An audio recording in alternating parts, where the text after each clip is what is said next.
Tonight, more options to book your appointment for a COVID vaccine, what Chaz Health is rolling out for people who can't or don't want to book online. Also tonight. We're on a roll. I mean, we've got great momentum. You know, we're a rising district. The special election's less than a week away. Tonight, the superintendent for the Riverside School District is hoping voters pass the school levy and explains what the next 3 years will bring. Tracking some snow across the inland northwest for tomorrow, timing it out hour by hour and showing you how much is expected across the area. Good evening and thank you for joining us for KREM 2 News at 11. I'm Mark Hanrahan. Hello everyone, welcome. I'm Regina On. Well, get your pen and paper ready if you have been hoping to get one of those coveted appointments for the coronavirus vaccine at the Spokane Arena. You're in luck. Chaz Health announced that they will be opening more appointments next Tuesday, February 9th at 5 p.m. If you don't have access to the internet or if you're having trouble with other online tools, you'll want to write this number down. It's on your screen right there. So this is a new phone number from Chaz that can now be used to schedule your appointment. That number, 509-444-8200. As more appointments open up, you'll be able to call that number as another option compared to just trying to book an appointment online through the Chaz website. All right, turning to weather now right away. Parts of the inland northwest expected to see some snow tomorrow. Quite the turnaround, my goodness. We had 52 degrees on Monday. Meteorologist Thomas Patrick joining us from our outdoor weather center. He's wearing his pea coat tonight, which tells me it's a bit colder compared to earlier this week, Thomas. Would it be weird if I said I kind of miss Monday?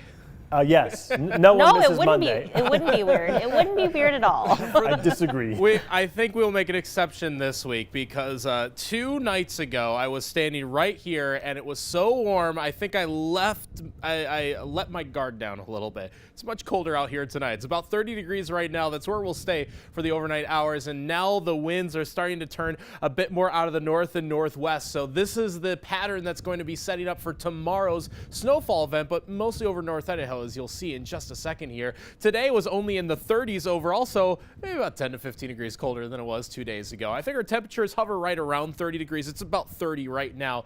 Not much colder than that through tomorrow morning. Tomorrow afternoon, pretty much identical temperature-wise to what it was today. But then comes the precipitation after we had that little bit of a cold blast, including what we're getting right now. Looks like it's going to snow easily over North Idaho for parts of the afternoon and evening hours tomorrow. So coming up, I'm going to detail how much is in the works in terms of snow accumulations and what we might be expecting in the Spokane area, because it looks like it'll be a close call for our region. So I have all those details in a few moments. Sounds good, Thomas. We'll talk to you later in the broadcast.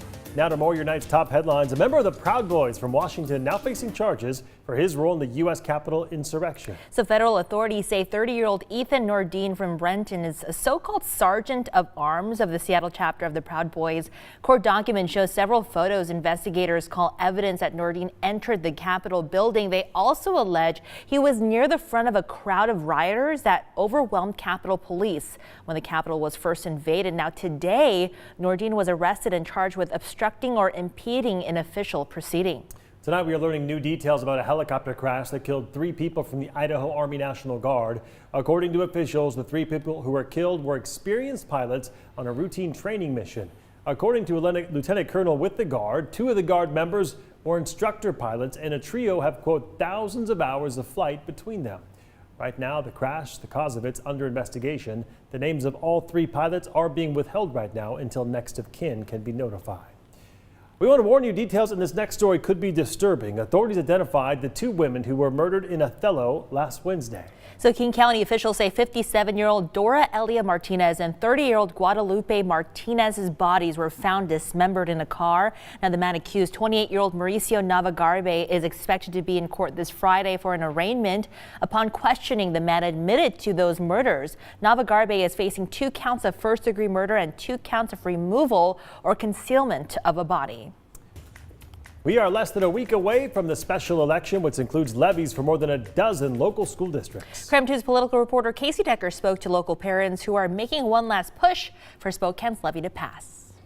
The proposed Spokane Public Schools levy would increase existing property taxes in order to pay for everything from school nurses to AP classes. And while district leaders can explain why they're asking for more money, they aren't legally allowed to directly advocate for people to vote for it. That's where Citizens for Spokane Schools comes in. It's mainly kind of grassroots, just contacting friends and family and that kind of thing. You may have seen the yard signs that are up right now, Yes for Kids. So our group provides those and places those. We have a group of folks who work with social media. We purchase ads in the newspaper and just mailers, flyers, brochures. They have a unique challenge this year. An organized opposition campaign to the levy has formed out of the movement to more rapidly reopen schools.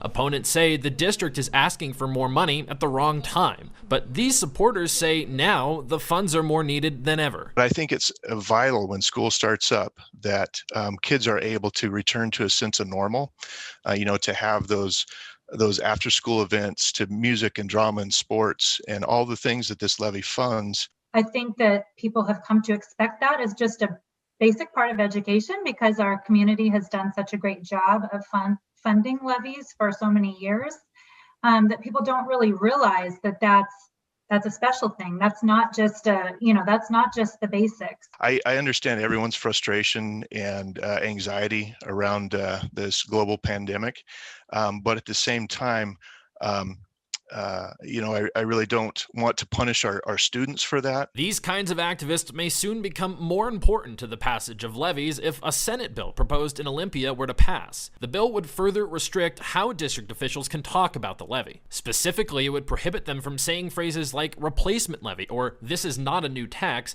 if the levy amounts to a tax increase, the way Spokane's does. Such language has often been criticized by levy opponents who feel it's misleading. The bill has had its first hearing on Monday, but it's not yet come to any vote. Casey Decker, KREM 2 News. And the details of the proposed levy are a bit complicated, so we broke them all down in a previous story, including exactly what it would fund and what it might cost you. For a link to that story, just text us the word levy to 509-448-2000. Well, one school district that has struggled to pass levies in the past is Riverside School District. In 2012, both of the district's levies for operations, educational security, and technology programs failed to pass. Then in 2018, voters did pass their levies. Superintendent Dr. Ken Russell said that's because the community found value in things like AP courses, trade classes which the levy support. Russell says that the levy is a key component to one service that students need now more than ever. Our counselors and our mental health therapists are funded significantly by the levy. And I think when we return to school normally in the future, especially during this 3-year levy, our kids are really going to need those resources. There are various levies from Spokane County on the ballot depending on where you live. You can watch our special election night coverage right here on KREM 2 next Tuesday, February 9th.